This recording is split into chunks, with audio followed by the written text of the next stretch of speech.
Kembali lagi bersama gua Sender di modul Trade with Sender. Jadi di modul kali ini gua akan bahas tentang on-chain indikator yang bernama funding rates ya. Jadi funding rate itu apa? Funding rate itu adalah biaya periodik yang dibayar antara long dan juga short di perpetual futures gitu. Jadi gunanya untuk apa? Ini gunanya untuk menstabilkan harga ya. Jadi biar gak terlalu banyak orang yang ngelong, gak terlalu banyak orang nge-short. Jadi biar stabil gitu. Biar ya di rata-rata 50-50 gitu. Biar apa? Biar harganya nggak terlalu berbeda dari spot dan juga di future-nya gitu. Kalau kalian sering lihat kan ada ya beberapa koin yang spotnya misal harganya cuma $1, tapi di future-nya $1,3 gitu kan, beda 30%. Itu kenapa? Karena terlalu banyak orang yang belinya di future gitu. Mereka long di future sehingga harga yang di future naik, yang spotnya nggak naik-naik. Nah, fungsi dari funding rate ini untuk menstabilkan atau menetralkan biar nggak terlalu banyak orang yang ngelong dan nggak terlalu banyak orang yang nge-short juga gitu, biar stabil semuanya.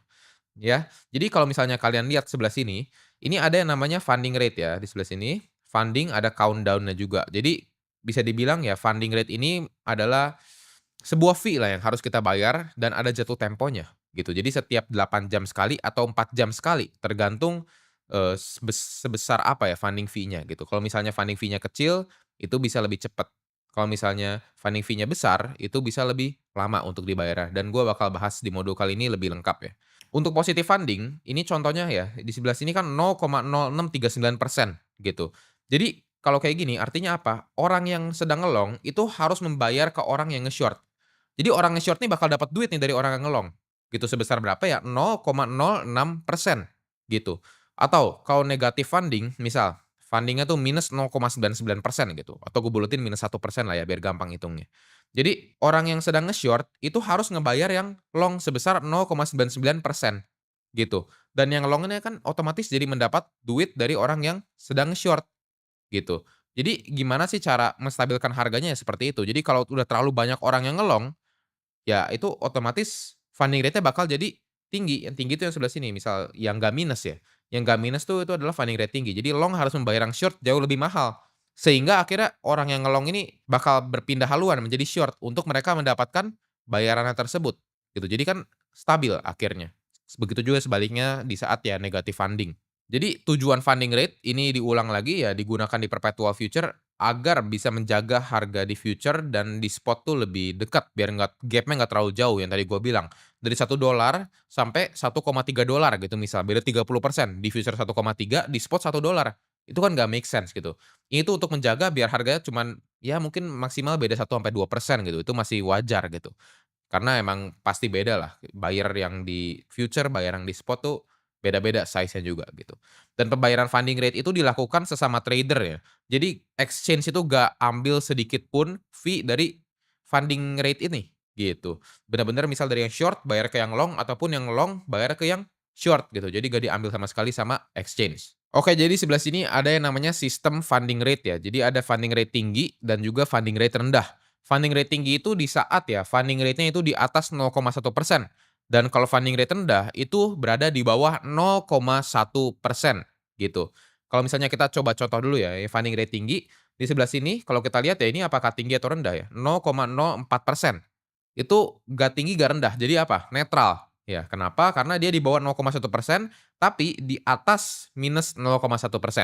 Ya, dan ini bisa dibilang ya tempo jangka waktunya atau jatuh temponya itu selama 4 jam sekali gitu, atau ya sekitar 6 kali dalam sehari gitu. Dan kalau misalnya yang sebelah sini funding rate rendah atau funding rate yang tinggi, berarti yang di atas 0,1 atau di bawah 0,1, kalian bisa lihat kalau funding rate yang di sebelah kanan ini yaitu -1%, berarti ini funding rate yang rendah. Kalau ini bakal dijadwalkannya 8 jam sekali funding rate-nya, gitu, berarti 3 kali dalam sehari gitu. Nah, di sebelah sini ada yang namanya funding rate tadi tinggi dan rendah, di sebelah sini tuh ada ya kayak meteran ya bisa dibilang ya, ini adalah rendahnya, ini yang netral, ini yang tinggi. Tinggi itu di atas 0,1% sampai seterusnya gitu. Ini misal tengahnya 0,05%, 0,01%, sampai 0% nih sisanya netral semua ya. Netral tuh di bagian sebelah sini, ini netral semua nih yang kalian bisa lihat kursor gua, nah sebelah sini. Ini adalah netral semua, gitu ya. Pokoknya di atas 0,1 itu adalah funding rate yang tinggi, di bawah minus 0,1 itu adalah funding rate rendah. Sisanya di tengah-tengahnya itu adalah funding rate yang netral, seperti itu ya. Dan kita kalau misalnya funding rate rendah, contohnya gimana misal, kita open posisi nih ya, long Bitcoin gitu. Margin kita $1.000, leverage 10. Total size kita berapa? $10.000 gitu. Jadi kita sebagai orang yang sedang melakukan long, kita bakal dibayar oleh orang yang nge-short gitu. Misal funding rate-nya berapa nih, misal minus 0,1%.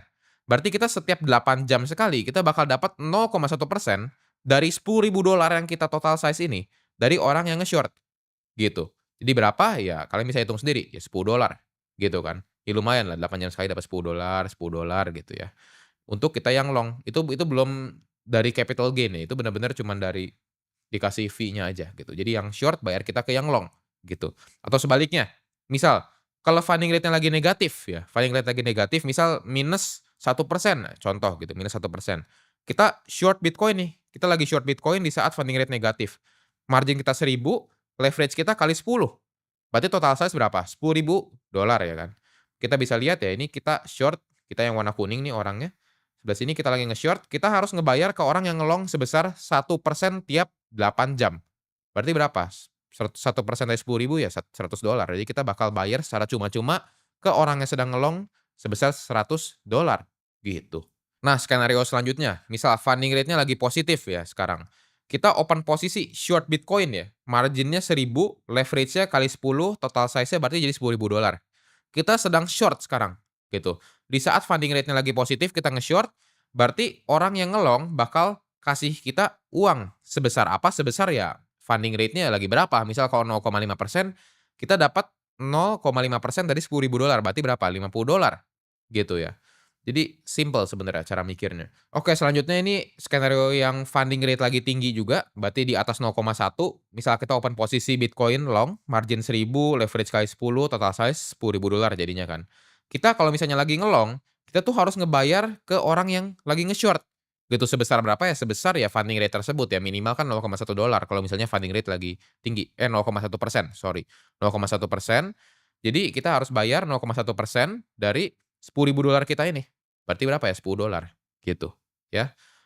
Selanjutnya, ini waktu untuk funding rate ya. Jadi funding rate itu kan tadi ada 2 ya, ada funding rate tinggi, funding rate rendah, atau funding rate yang netral gitu. Kalau funding rate yang tinggi atau rendah, itu bakal dijatuh temponya tuh 8 jam sekali, yaitu jam 7 pagi, 15 sore, dan jam 23 atau jam 11 ya, bisa dibilang jam 11 malam. Ini WIB ya by the way. Dan kalau untuk funding rate yang netral, yaitu di atas minus 0,1 dan di bawah 0,1, itu 4 jam sekali. Ya berarti jam berapa? Jam 7 pagi, 11 siang, jam 3 sore, jam 7 malam, jam 11 malam, dan jam 3 subuh. Itu bakal kepotong terus 4 jam sekali atau kita bisa dapat terus ya, tergantung ya kita lagi posisinya long atau short gitu ya.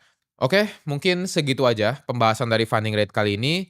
Di modul selanjutnya gue akan jelasin lagi tentang funding rate tapi ke versi yang lebih teknisnya dan versi lebih ada prakteknya. Jadi kita akan bertemu lagi di modul yang berikutnya.